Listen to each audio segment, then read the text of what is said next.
സ്നേഹം ജീവശക്തിയാം ക്രൂശിൻ സ്നേഹം ഉള്ളം കവരും സ്നേഹം ജീവശക്തിയാം ക്രൂശിൻ സ്നേഹം ഉള്ളം കവരും സ്നേഹം.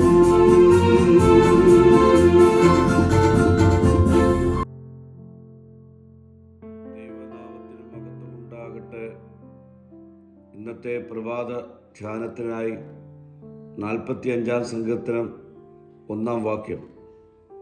എൻ്റെ ഹൃദയം ശുഭവചനത്താൽ കവിയുന്നു, എൻ്റെ കൃതി രാജാവിന് വേണ്ടിയുള്ളതെന്ന് ഞാൻ പറയുന്നു. എൻ്റെ നാവ് സമർത്ഥനായ ലേഖകൻ്റെ എഴുത്തുകൾ ആകുന്നു. ദൈവത്തെക്കുറിച്ചുള്ള ആരാധന ഉണർന്ന ഹൃദയങ്ങളിൽ നിന്ന് ഒഴുകി വരേണ്ടതാണെന്ന് സങ്കീർത്തകൻ ഈ വാക്യത്തിലൂടെ രേഖപ്പെടുത്തുന്നു. എൻ്റെ ഹൃദയം ശുഭവചനത്താൽ കവിയുന്നു.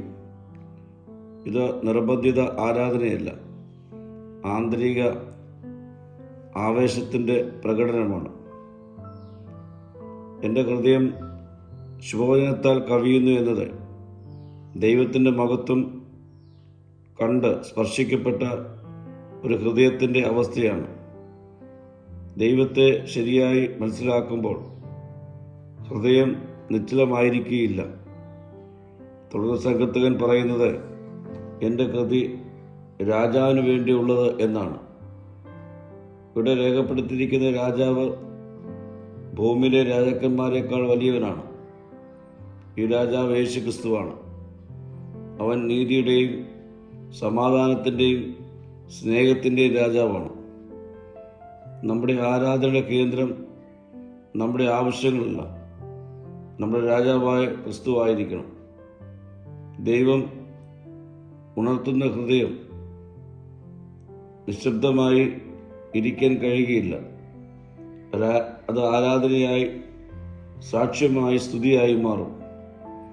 ഇവിടെ സങ്കീർത്തകൻ പറയുന്നു, എൻ്റെ നാവ് ദൈവത്തിൻ്റെ മഹത്വം എഴുതുന്ന ഒരു പേനയാകുന്നു.